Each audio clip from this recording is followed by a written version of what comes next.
ఆదిలాబాద్ జిల్లా ఇచ్చోడ మండలంలోని ముగ్రాకే గ్రామ వ్యవసాయ పంట పొలాల్లో వినూత్న రీతిలో రైతన్నలు తమ నిరసన చేపట్టారు.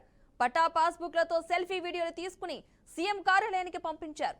తాము 2 లక్షల రూపాయలకు పైనున్న బకాయిలను చెల్లించామని, అయినా తమకు రుణమాఫీ కాలేదంటూ సీఎం కార్యాలయానికి సెల్ఫీ వీడియోను పంపించారు. తమ రుణాలను వెంటనే మాఫీ చేయాలని డిమాండ్ చేస్తూ ఈ సందర్భంగా రైతులు డిమాండ్ చేసి వీడియో పంపించడం జరిగింది.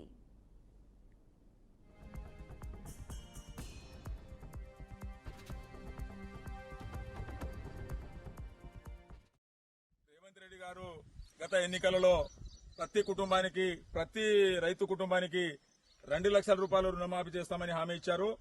మరి భార్య భర్తలు గిట్ట 2 పాస్బుక్లు ఉండి బ్యాంకులో 4 లక్షలు బాకీ ఉంటే 2 లక్షలు మాఫీ చేస్తామని ఆ రోజు హామీ ఇచ్చిండ్రు. మరి ఎవరైతే భార్య భర్తలు గాని 2 లక్షల పైన ఎవరికైతే ఉన్నాయో వాళ్ళకి ఇంతవరకు బ్యాంకుల రుణమాఫీ చేయలేదు కాబట్టి రైతులు చాలా అవస్థలో ఉన్నారు. రెండవ విషయం, రైతు భరోసా కింద ఎకరానికి 15,000 రూపాయలు వేస్తామని ముఖ్యమంత్రి గారు గత ఎన్నికల్లో చెప్పారు. మరి వానాకాల సీజన్ ఒక 4 రోజులైతే పూర్తి అయిపోతుంది కాబట్టి ఇంతవరకు రైతు భరోసా కూడా ఇవ్వలేదు.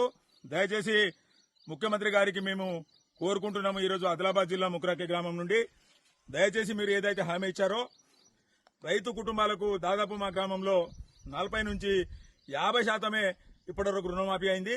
దాదాపు ఇంకా 50% రైతులు 2 లక్షల పైన ఉన్న వాళ్ళు రైతులు ఉన్నారు. మరి దయచేసి మీరు మాకు రైతు రుణమాఫీ చేయాలి. వెంటనే రైతు భరోసా మీరు ఇచ్చిన హామీ వేయాలని కూడా ఈరోజు మేము గ్రామం నుంచి మీకు మనవి చేస్తున్నాం.